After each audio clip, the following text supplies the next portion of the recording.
Hi! Welcome to this part of my review featuring the Neon Lords of the Toxic Wasteland Core Rulez. If you haven't seen the other parts of this review, please check out the playlist in the description below. Neon Lords of the Toxic Wasteland is a science fantasy post-apocalyptic game. In the most recent part of this review, we went through the spells of the War Wizard, and now we are going to take a look at psychic manifestations, hacks, and the divine powers of the Holy Smiter. Let's start talking about psychic manifestations. Star-spawn psychic abilities manifest in various ways, through flexing the brain muscle, and leveling up, the Star-spawn can get more powerful and rule over their enemies with mind powers. Let's take a look at some of these manifestations. You have Levitate Object. The Star-spawn may levitate and slowly move weights of up to 200 coins of weight per level. Thus, a 10th level Star-spawn could move up to 2000 coins of weight. The entire weight may be moved up to 20 feet per round, in any direction the caster desires. Unwilling creatures get a resolve save. A successful save results in the spell having no effect. The caster must concentrate while moving objects, and if disturbed, the levitated objects will fall. Then we have Mummy's Breath. Sucking the will out of a target, Mummy's Breath negates a target's attack roll and damage. The caster chooses a target he can see within range. On that target's next attack, the caster rolls 1d6 per class base ability points spent. The total of all dice turns into a negative penalty towards their attack and damage rolls for the turn. Then we have Sight Beyond Sight. It grants the ability to see into the future for a brief moment. This premonition isn't the real future, just a possibility of many different outcomes. The caster may ask one question regarding the immediate future, that is 1 hour in game time. Next we have Reality Shift. The caster can make a target they can touch think that they are somewhere and doing something completely different from what they are doing at this exact moment. In addition to believing the ruse, if they would take damage in the new reality, they take it in this reality as well. There's also Pain through Paranoia.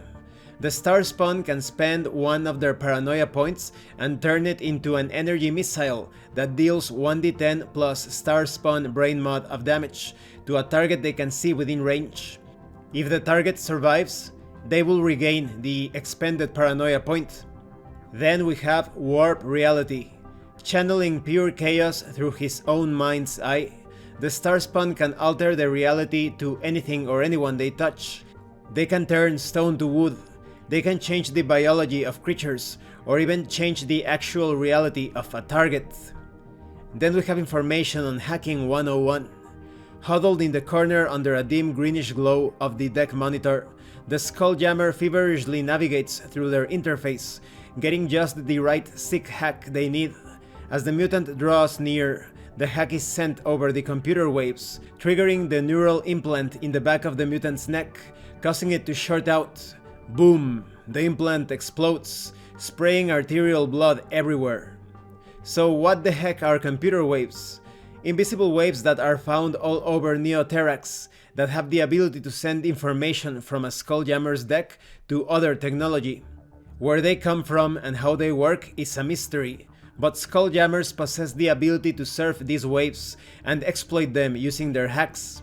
The Skulljammer must spend points of hack to cast a hack. The Skulljammer rolls 1d20. If the result is equal to or greater than the hack check, the hack attempt is a success. If the hack check roll is a 20, you roll on the hacking to the max table. But if you roll a 1 on the hack check, then you need to roll on the total bomber table. You could get results such as very underwhelming, nothing happens at all. Or maybe you obtain the result of Radiation Wave. It deals damage to everyone in a radius of 15 feet of the caster, and the wave deals 1d6 of damage. Or maybe you obtain Major Meltdown. You roll 2 times on the minor mutation chart. Or maybe you get Mainframe Disruption. The hack goes off normal but overheats the deck. It needs to cool down for 1d4 turns. Let's talk about some of these hacks. You have Adaptive Camouflage. A target within range can become invisible to any technology or cybernetics for 1 turn. You also have Fear Cast. Hacking the computer waves can alter brain waves, causing a target to think the Skulljammer as something to fear. The target rolls on the fear table against the Skulljammer. Then we have Laser Whip. The tape deck emits a green laser whip that deals 1d6 damage to any target within range, and you can activate Crackback. The Skulljammer can spend an additional hack point to attempt to send the laser whip crackling back at the target for another attack. Then you have Bunkers. A high-pitched squeal emits from the deck, causing a target within range to gain the Bloodlust condition during their next turn. And then we have Nuclear Holocaust. The Skulljammer has perfected the art of the Holocaust to where it can now fight back with a machine gun. The hack can cast a hologram up to 50 feet, and it has the ability to use a Death Viper machine gun. The hologram lasts as long as there are bullets to be fired. When the mag is empty, the hologram dissolves. Next we have the By the Gods section, featuring the powers of the Holy Smiter. The relationship between a god and a Holy Smiter is thin and can change at any moment. The accumulation of sleaze by the Holy Smiter can anger their god, or please some, causing them to become fallen smiters or worse. For their unflinching devotion to the dogmatic laws set forth, the god rewards their most devout with superpowers in the form of prayers, not to be confused with spells granted to war wizards by demon lords, though they come from the same place. These spells are cast by the god, and use the Holy Smiter as a conduit of the radioactive chaos winds. Much like a physical attack, prayers can fumble or become a total bummer. When a 1 is rolled on a prayer check, you roll a d10 and you consult a table to see what punishment is sent from on high. So maybe it results in Divine Backlash. The failure of the prayer deals 1d4 damage to you. Or maybe How Dare You.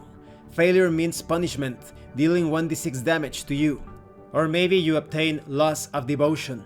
You gain a +3 to your Sleaze score and start the process of becoming a Fallen Smiter. Let's talk about some of these holy powers. We have things such as Heal Minor Wounds, praying to his god. The Holy Smiter's hands glow with healing light.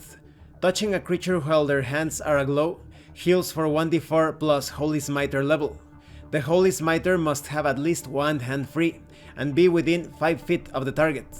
There's also Impale Fiends. A stake of holy light manifests in the Holy Smiter's hand, and they are able to make an attack with the divine weapon. This attack deals 1d4 of damage or 1d6 to anything considered demonic in nature. There is also Hex Break. The Holy Smiter can attempt to nullify any spell cast from a chaotic source. If the prayer check is greater than the spell check, then the spell fizzles and white doves fly out of the hands of the chaos caster. Then we have Torment Ender. The Holy Smiter can cleanse the mind of any creature suffering from the Paranoia condition, easing an already troubled mind. Such power comes at a cost. The Paranoia manifests itself within the Holy Smiter in the form of 1d6 sleaze points. There's also Aura of the Apocalypse. The Golden Goddess sides with law and order to bring about her end goal, the utter destruction of everything.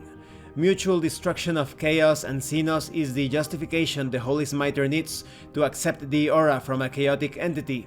The partnership does come with a price, however, and the Holy Smiter gains 1d10 of sleaze when this prayer is cast. The aura grants the Holy Smiter the ability to cast any War Wizard spell from level 8 and below using prayer points. To cast level 9 War Wizard spells, the Holy Smiter must spend an additional prayer point and gain an additional 1d10 of sleaze. Auras are cast as a bonus action. And this concludes this part of the review. As you can see, there are various and very useful abilities or spell effects for each of the different caster categories. For example, in the case of the Star Spawn, he can use those mental powers for both damage and utility. It is quite flexible.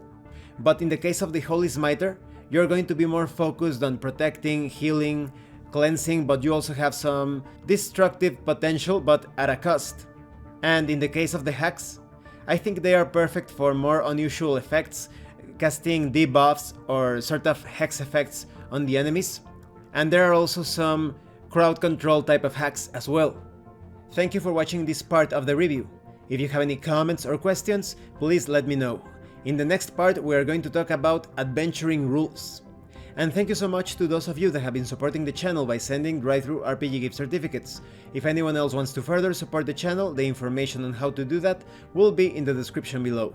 Once again, thank you and see you later.